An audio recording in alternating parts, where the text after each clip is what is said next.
আব্বা! এই ছোট লোকের বাচ্চা রাস্তার পাশে দাঁড়িয়ে কেউ এভাবে ঝালমুড়ি বিক্রি করে? তোদের মতো ছোট লোকদের শরীরের রক্ত মাংস বিক্রি করে তো আমার একটা গাড়ির চাকার দাম হবে না। আমাদের মতো গরিব ছোট লোকদের সারা শরীরের রক্ত বেচলে যেমন আপনার গাড়ির একটা চাকার দাম হবে না, তেমনি আমার বাবা যদি আজকে ঝালমুড়ি বিক্রি না করে তাহলে রাতে আমাদের পেটে খাবার জুটবে না। আপনি আমার বাবার ঝালমুড়ির দোকান ভেঙে দিয়েছেন, আর জরিমানা বাবদ আপনাকে 5,000 টাকা দিতে হবে। আর একটা কথা বললে একদম গুলি করে মারবো। আমি আমার পোলারে আপনার কাছে ক্ষমা চাইতেছি। সর সামনে থেকে। শুধু মেয়ে মানুষ দেখে আজকে তোরে ছেড়ে দিলাম। আমার ফোন আমার হাত থেকে কেড়ে নিলি কেন? মানে খুব সিম্পল, তুই যেমনি আমার বাবার দোকান ভাঙছো, তোর ফোনটা আমি এখন এইভাবে আছাড় মেরে গুঁড়ো গুঁড়ো করে ভেঙে ফেলবো। না না না না, তোমার জরিমানার টাকা আমি দিচ্ছি। এবার আমার বাবার সাথে যে তুই বেয়াদবি করছিস সেটার জন্য ক্ষমা চা। এই দাঁড়াচ্ছিস কেন? ক্ষমা চা, নাইলে কিন্তু।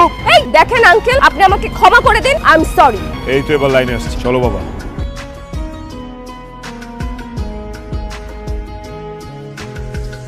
মাগো আমাকে বস্তিতে এসে এরকম ভাঙচুর করতেছো কে লেগা? কারণ আপনার ছেলে আমাকে অপমান করেছে। এই বাড়ি ঘর বস্তি সবকিছু আমি জ্বালিয়ে ছাড়খাড় করে দিই। আর বস্তির মানুষজন কি বয়ে বয়ে আঙ্গুল চুষবো? এই চুপ! এই দাঁড়া আছিস কেন? নিয়ে চল।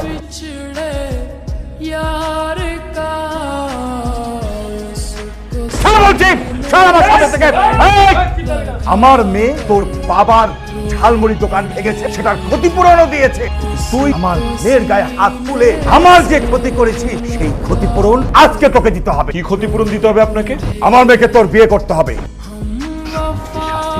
আমরা ফেসে যাবো। তুই যদি এই মুহূর্তে সবুজকে বিয়ে করিস, তারপরে তুই বউ হয়ে স্বামীকে যদি সারা জীবন অত্যাচার করিস, কেউ কিন্তু তোকে কিছু করতে পারবে না। তোর প্রতিশোধ নেওয়া শেষ হয়ে গেলে তুই সবুজকে সেরে আমার কাছে চলে আসবি। আপনার এই অহংকারী মেয়েকে আমি জীবনেও বিয়ে করবো না। তাহলে এক্ষুনি তোকে আমি পুলিশের কাছে নিয়ে যাব। লাগবে আমি জেলে পৌঁছে পড়বো, কিন্তু আপনার এই অহংকারী মেয়েকে আমি বিয়ে করবো না। আমার ছেলের পুলিশের হাতে তুলে দিন স্যার, তাহলে আমার ছেলের জীবনটা নষ্ট হয়ে যাবে স্যার। আমার ছেলে আপনি মেয়ের বিয়ে করবো, এটা বাবা হিসাবে তোর প্রতি আমার আদেশ।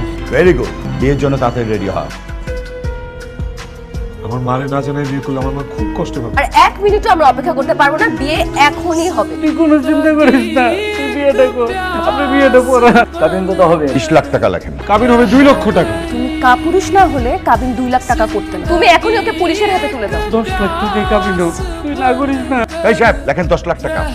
10 লাখ টাকাই তুমি রাজি হয়ে যাও। বৌমা, আমরা গরিব মানুষ, সামান্য একটু মিষ্টি আনছি, মিষ্টি মুখ করো।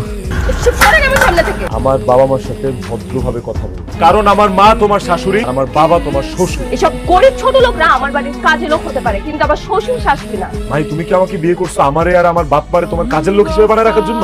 ইয়েস, তোর বাড়িতে তুই আর তোর বাবা মা আমার কাজের লোক হয়ে থাকবে। মাইন্ডে। আপনার কি আমাকে রাস্তার ফকির বা মিসকিন মনে হয়? আমার মা তোমার ফকিরের খাবার দিছে মানে? লাউ, আলু ভর্তা, ভাত, এগুলো ফকির মিসকিনের খাবার না তো কিসের খাবার? আমি চাইনিজ ফুড খাই, থাই ফুড খাই, ফ্রেশ ফুড খাই, ফ্রেশ জুস খাই। এখন আমি বার্গার কই পাই? ফাস্ট ফুডের দোকানে গিয়ে বার্গারের কথা বললেই তোমাকে দিবে। আব্বা, তোমার কাছে কি কিছু টাকা পয়সা হইব? না না, লাগবো না, এমনি এমনি গেলাম। আই ছোট লোকের বাচ্চা, তুই কি আমেরিকান বার্গার চিনিস না? আমি অনেক কষ্ট করে কাজ করে সেই টাকা দিয়ে তোমার জন্য বার্গার নিয়ে এসেছি। যদি এটা না খাও আমি খুব কষ্ট পাবো। তোমার কষ্ট পাওয়াতে আমার কিছু আসে যায় না, আর এসব 10 টাকা দামের বার্গার খেয়ে আমি আমার পেট খারাপ করতে পারবো না। এখন আমার ঘুমানোর সময় হয়েছে, তোমার মাকে গিয়ে বলো তাড়াতাড়ি আমার বেডটা ঠিক করে দিতে। Good night.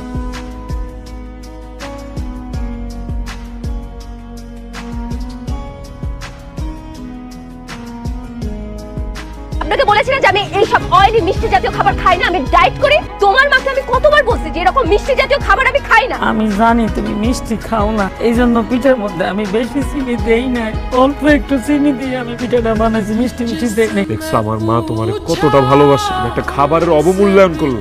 এমন একদিন আইবো যেদিন খাবার চাইবো, খিদায় পেট কামড়াইবো, খাওন পাইবো।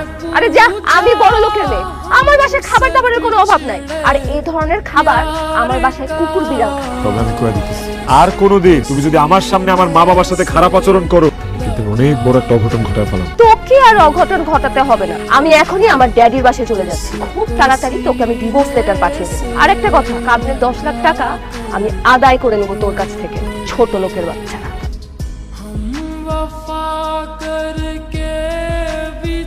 আপনার বাবা কয়েক মাস আগে আমাদের কোম্পানি থেকে 10 কোটি টাকা লোন নিয়ে একটা বিজনেস শুরু করেছিল। এখন যেহেতু আপনার বাবা এই টাকা শোধ করতে পারছেন না, তাই আমাদের কোম্পানি আপনার বাবাকে বাড়ি থেকে বের করে বাড়িতে দখল দিচ্ছে। গেটটা বন্ধ করে দাও।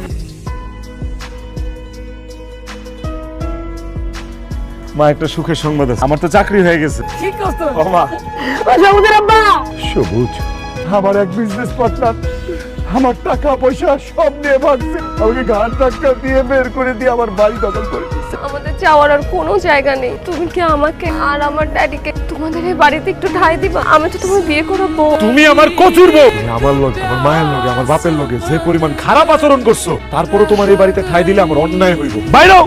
তুমি আমাকে আর ড্যাডিকে ঘাট ধাক্কা দিয়ে বের করে দিলে আমরা দুজন কোথায় যাবো? আমরা কি করবো বলো? এটা তো তোমার আগেই বোঝা উচিত আছে। সকালবেলা ঘুরে গেছি ফকির সন্ধ্যাবেলা, এখনো দাঁড়ায় আছেন দেখার মতো, লজ্জা নাই আপনাকে? বাইরে বাইরে।